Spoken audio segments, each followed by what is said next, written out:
Hello, and welcome to Pass Your Class Dante's DSST Test Prep. I'm excited to work through some real principles of public speaking DSST exam practice questions with you today.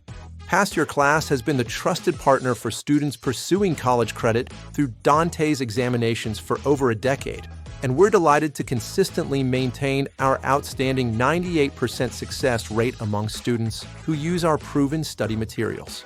In our session today, we'll examine challenging public speaking questions covering rhetorical techniques, nonverbal communication studies, and language variation concepts. These essential topics are fundamental for effective communication and successful public speaking. Let's launch into our public speaking exploration. A question which is not meant to be answered verbally is A. Fixed alternative question. B. Open-ended question. C. Rhetorical question. D. Scale question. The correct answer is C. Rhetorical question. Rhetorical questions are powerful speaking tools designed to engage the audience's thinking without expecting or wanting a vocal response. These questions serve multiple strategic purposes in public speaking. They encourage active mental participation from the audience, introduce new topics or transitions, emphasize important points, and create dramatic effect.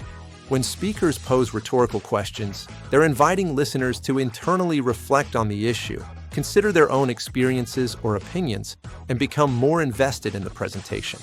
For example, a speaker might ask, "How many of you have ever felt overwhelmed by technology?" Not to gather actual responses, but to help audience members connect personally with the topic. This differs significantly from fixed alternative questions, open-ended questions, and scale questions. Rhetorical questions work because they create a sense of dialogue and interaction even in one-way communication, making speeches more engaging and memorable while allowing speakers to maintain control of the presentation flow. The science of body language is called A. Dialect, B. Pronunciation, C. Kinesics, D. Monotone. The correct answer is C. Kinesics. Kinesics is the scientific study of body language and nonverbal communication, examining how physical movements, gestures, facial expressions, and posture convey meaning in human interaction. This field of study is crucial for public speakers because research shows that a significant portion of communication effectiveness comes from nonverbal elements rather than just spoken words. Kinesics encompasses various aspects of physical communication, including hand gestures, eye contact patterns, facial expressions, body positioning, and movement across space.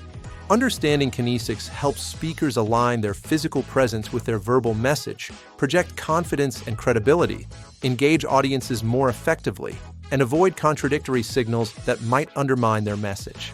For example, maintaining appropriate eye contact demonstrates sincerity and connection, while open gestures suggest honesty and approachability. This differs from dialect, pronunciation, and monotone.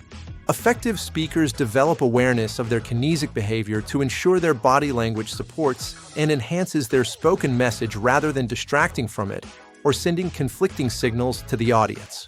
The phenomenon in which different locations speak the same language, but with different accents or grammatical patterns is A. Connotative meaning, B. Simile, C. Dialect, D. Signpost. The correct answer is C. Dialect. Dialect refers to the regional or social variations of a language that include differences in pronunciation, vocabulary, grammar, and syntax while still being recognizably part of the same language system. These variations develop naturally as communities of speakers adapt language to their specific cultural, geographical, and social contexts. For public speakers, understanding dialect is important because it affects audience connection, credibility, and message clarity. Speakers must consider whether their natural dialect will be easily understood by their audience and whether adjusting their speech patterns might improve communication effectiveness. Dialect differences can include variations in accent, vocabulary choices, and grammatical structures. This is distinct from connotative meaning, simile, and signposts. Effective speakers develop sensitivity to dialect differences and may modify their speech patterns to better connect with diverse audiences while maintaining authenticity. Understanding dialect also helps speakers avoid making assumptions about audience intelligence or education based on regional speech patterns, promoting more inclusive and effective communication. Excellent work completing these principles of public speaking Dantes practice questions. You've just explored fundamental communication concepts that are essential for developing effective speaking skills and understanding human interaction.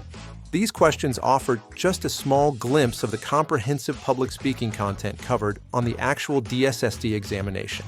For complete preparation spanning all major areas, including speech organization and structure, audience analysis, delivery techniques, persuasive speaking strategies, visual aids, speech anxiety management, and listening skills, PassYourClass provides detailed study guides filled with practice questions, communication theories, and practical speaking techniques to help you master the art and science of effective public communication.